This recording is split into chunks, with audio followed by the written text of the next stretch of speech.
گناہ تھے۔ آج انشاءاللہ العزیز اس موضوع پر خطاب کے لیے میں نے کتاب شفا قرآن مجید سے سورۃ النساء کی آیت نمبر 123 کی تلاوت کرنے کا شرف حاصل کیا ہے۔ سب سے پہلے اللہ رب العزت کی بارگاہ میں دعا کرتا ہوں کہ مولا کریم میرے دل میں حق پیدا فرمائے، زبان سے حکمت بھرے جملے صادر فرمائے اور ان جملوں کو دلوں میں اترنے کی تاثیر عطا فرمائے۔ آمین آمین یا رب العالمین بجاہ سید المرسلین۔ اللہ رب العزت ارشاد فرماتا ہے قرآن مجید میں، من یعمل سوءا یجزا بہ، جو کوئی بندہ کوئی بھی ہو اگر کوئی برائی کرے گا تو اس کو اس کی سزا ضرور ملے گی، یہ اللہ فرما رہا ہے۔ کوئی بندہ گناہ کر کے یہ نہ سوچے کہ میں نے گناہ تو کر لیا ہے لیکن کوئی مجھے پوچھنے والا نہیں ہے، کوئی مجھے پکڑنے والا نہیں ہے، کوئی میری گرفت کرنے والا نہیں ہے، کوئی میرا حساب لینے والا نہیں ہے۔ ہرگز نہیں، اس کا حساب ہو کے رہے گا، اس کو پکڑا جا کے رہے گا اور اس کو سزا مل کے رہے گی۔ اور کتنا گناہ ہو تب سزا ملے گی، کتنا گناہ ہو تو سزا ملے گی۔ ایسا ہوتا ہے نا بھائی، اتنے کام تک معاف ہے، اس کے بعد سے پکڑ ہے۔ آج کل جیسے بجلی کا چلا ہے، اتنے یونٹ جلائیں گے تو فری ہے، اس کے آگے بڑھیں گے تو چارج لگے گا۔ تو کتنا گناہ کریں گے تو سزا ملے گی۔ تو حضرت لقمان اپنے بیٹے کو نصیحت کرتے ہوئے فرماتے ہیں کہ کتنا گناہ کرنے سے پکڑ ہوتی ہے۔ فرماتے ہیں یا بنیا، اے میرے بیٹے، نصیحت کر رہے ہیں۔ فرماتے ہیں انہا ان تکو مثقال حبۃ من خردل فتکن فی صخرۃ او فی السماوات او فی الارض یاتی بہ اللہ۔ اللہ فرماتا ہے کہ اگر تو برائی کرے، کوئی بھی گناہ کرے، اور گناہ کتنا ہو، رائی کے دانے کے برابر گناہ کرے، صرف رائی کے دانے کے برابر گناہ کرے، اور وہ گناہ کھلا نہ ہو، وہ پہاڑ کی کھو میں چھپا ہوا ہو یا زمین اور آسمان میں کہیں بھی دبا ہوا ہو، رائی کے دانے کے برابر بھی گناہ اگر تو کرے اور وہ پہاڑ کی کھو میں چھپا ہوا ہو یا زمین اور آسمان میں کہیں بھی دبا ہوا ہو، فرماتا ہے اللہ میرا پاور یہ ہے، میری قدرت یہ ہے اور میری نظر کا کمال یہ ہے، یاتی بھی اللہ اسے تیرے سامنے لا کر رکھ دے گا۔ اتنے چھوٹے گناہ کو بھی اللہ تیرے سامنے لا کر رکھ دے گا۔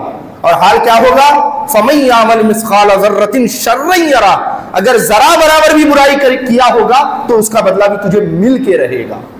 اور وہ گناہ تو 7 کوٹھریوں میں چھپ کے کیوں نہ کرے اور ساری دنیا کی نگاہ سے بچ کے کیوں نہ گناہ کرے، اور گناہ کرنے کے بعد سارے ثبوت، سارے ایویڈنس کو مٹا کیوں نہ دے۔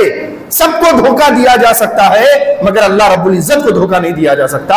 اللہ فرما رہا ہے اس گناہ کی سزا تجھے مل کے رہے گی، وہ گناہ تیرے سامنے آ کے رہے گا، اس قدر۔ لیکن آج افسوس کی بات یہ ہے میرے دوستوں اور بزرگوں، ہم نے گناہ کو گناہ سمجھنا ہی چھوڑ دیا ہے۔ سب سے بڑی پرابلم آج جو معاشرے میں ہمارے گناہ کی کثرت ہو رہی ہے، اس کی وجہ کیا ہے، ہم نے گناہ کو گناہ سمجھنا ہی چھوڑ دیا ہے۔ گناہ کا احساس، ندامت جسے کہتے ہیں، وہ ہمارے دل سے رخصت ہو گئی ہے۔ احساس گناہ، میں کل ہی اپنے بچوں کو سمجھا رہا تھا کہ احساس گناہ یہ کتنی بڑی چیز ہے۔ انسان اور جانور میں فرق کرنے والی چیز ہی احساس گناہ ہے۔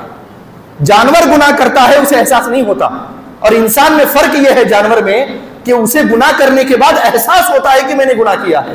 مثال کے طور پہ ایک 100-200 بکریوں کو لے کر کوئی چرواہا بکریوں کو چرنے کے لیے لائے، تھک کے اسے نیند لگ جائے، اچانک وہ بکریاں چلتے چلتے جو ہے ایک ہرے بھرے کھیت میں چلی جائیں، 100-200 بکریاں ہوں، آدھے گھنٹے تک اسے نیند لگ جائے بکریاں چرانے والے کو، اور کھیت کا مالک بھی غائب ہو، تب وہ آدھے گھنٹے میں وہ 200 بکریاں کیا کریں گی کھیت کا آپ کو پتا ہے، سارا کھیت چاٹ جائیں گی، اور جب چاٹ کے ختم ہو جائے گا نا، پھر موقع ملے گا تو دوسرے کھیت کی طرف بھی جانے کی کوشش کریں گی۔ کیوں؟ انہیں احساس گناہ نہیں ہے، اپنے کیے ہوئے پہ انہیں شرمندگی نہیں ہے۔ لیکن اگر یہی حال انسان کا ہو کہ گناہ پہ گناہ، گناہ پہ گناہ، خطا پہ خطا، غلطیوں پہ غلطی کی کرتا چلا جائے اور اس کے اندر احساس نہ ہو کہ میں نے غلطی کی ہے، اپنے رب رسول کو ناراض کیا ہے، تو پھر اس کے اندر اور اس جانور کے اندر کوئی فرق نہیں رہ جائے گا۔ گناہ سے بڑھ کر احساس گناہ بڑی چیز ہے۔ اور آقا کریم علیہ السلام کا فرمان سنیے، آقا فرماتے ہیں الندامت هو التوبہ، دل میں افسوس کا پیدا ہو جانا یہی اصل توبہ ہے۔ ایسے گالوں کو مار لینے کی ضرورت نہیں ہے، توبہ توبہ توبہ توبہ نہیں، ندامت کا اندر سے پیدا ہو جانا کہ میں نے اپنے رب رسول کو ناراض کیا ہے، یہ ندامت ہی حقیقت میں توبہ ہے۔ کتنی پیاری بات مجھے یاد آ گئی، حدیث پاک ہے، ایک نوجوان آقا کی خدمت میں آیا، حضور کا درس چل رہا تھا، حضور اللہ کا خوف بتا رہے تھے اور اللہ کی رحمت بتا رہے تھے کہ کتنی بھی غلطی کیوں نہ ہو جائے اللہ رب العزت بندے کو معاف کرتا ہے۔ اس موضوع پہ گفتگو ہو رہی تھی، ایک نوجوان بیٹھا ہوا تھا، زاروں قطار رو رہا تھا۔ جب گفتگو ختم ہو گئی وہ آقا کے سامنے آ کر آقا کی خدمت میں بیٹھ گیا، عرض کیا حضور جوانی جب سے میں نے ہوش سنبھالا ہے تب سے لے کر آج تک ایسا کوئی گناہ نہیں ہے آقا جو میں نے اپنے رب کی بارگاہ میں کیا نہ ہو، میں نے ہر گناہ اپنی زندگی میں کیا ہوا ہے، لیکن آج آپ کی بات کو سننے کے بعد دل میں ایک امید پیدا ہو گئی ہے، آقا کیا میرا رب میری خطاؤں کو بھی معاف کر دے گا؟ میں نے بڑی خطائیں کی ہیں، ایسا کوئی گناہ نہیں ہے جو میری ذات سے سرزد نہ ہوا ہو، اتنی گناہ میں نے، اتنی خطائیں میں نے کی ہیں، کیا میرا رب مجھے معاف کر دے گا؟ تو حضور نے فرمایا تیرے گناہ اگر سمندر کے جھاگ کے برابر بھی ہوں اور زمین پر اگنے والی گھاس کے برابر بھی ہوں تب بھی تیرا رب تیرے گناہوں کو معاف کر دے گا۔ یہ سنا اس نے آقا کے ہاتھوں میں ہاتھ دے کر سچے دل سے توبہ کی اور وہاں سے اٹھ کے چلا گیا۔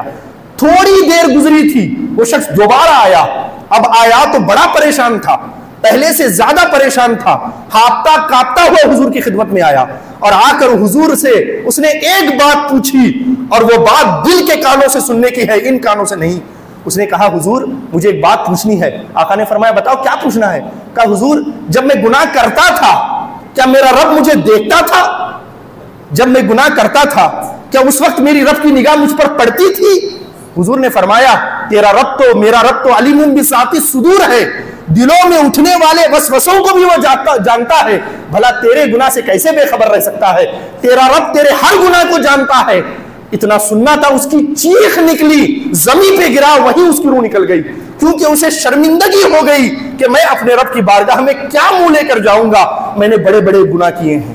تو یہ شرمندگی، یہ ندامت، یہ افسوس انسان کی زندگی کو سنوار دیتے ہیں۔ بنی اسرائیل کیا ایک شخص تھا، بخاری مسلم کی متفق علیہ حدیث ہے، اس شخص کا جب آخری وقت آیا، ساری زندگی اللہ کی معصیت میں گزار دی، نافرمانی میں گزار دی، ایسا کوئی گناہ نہیں تھا جو اس سے بچ گیا ہو، ساری زندگی اللہ کی نافرمانی میں گزار دی۔ جب آخری وقت آیا تو ساری فلم اس کے سامنے سے گزرنے لگی، اس نے کیا کیا کیا تھا سارا کچھ اس کے سامنے سے جانے لگا۔ اسے اللہ سے خوف آ گیا، اس نے اپنے بچوں کو بلایا اور اس نے اپنے بچوں کو وصیت کی، نصیحت کی، کہا میں تمہیں آخری وصیت کر رہا ہوں، جو ہو جائے اس وصیت کو تمہیں پورا کرنا ہے، وعدہ کرتے ہو؟ جب سارے بچوں نے وعدہ کر لیا تو اس نے بتایا کہ جب میری جان نکل جائے تو مجھے دفن نہیں کرنا، مجھے جلا دینا، جلانے کے بعد جو میری جسم کی راکھ ہو اسے ہوا میں اڑا دینا۔ کہا کوئی بھی منع کرے لیکن تمہیں اس عمل کو کرنا ہے، اس کام کو پورا کرنا ہے، میں مر جاؤں تو میری لاش کو جلا دینا، اس کے بعد اس لاش سے جو راکھ نکلے گی اسے ہوا میں اڑا دینا۔ چنانچہ جب اس کا انتقال ہو گیا تو سارے اس کی اولادیں جمع ہو کر باپ کی وصیت پہ انہوں نے عمل کیا، اس کو جلایا، اس کی راکھ کو اڑا دیا۔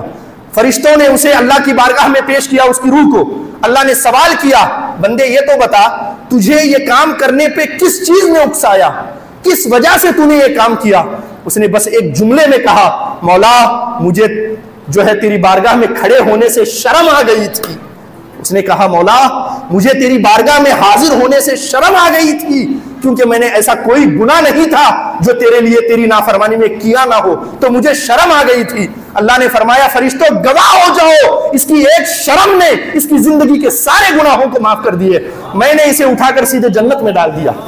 تو ذرا اندازہ کرے ندامت، اللہ کی بارگاہ میں افسوس کرنا، اللہ کی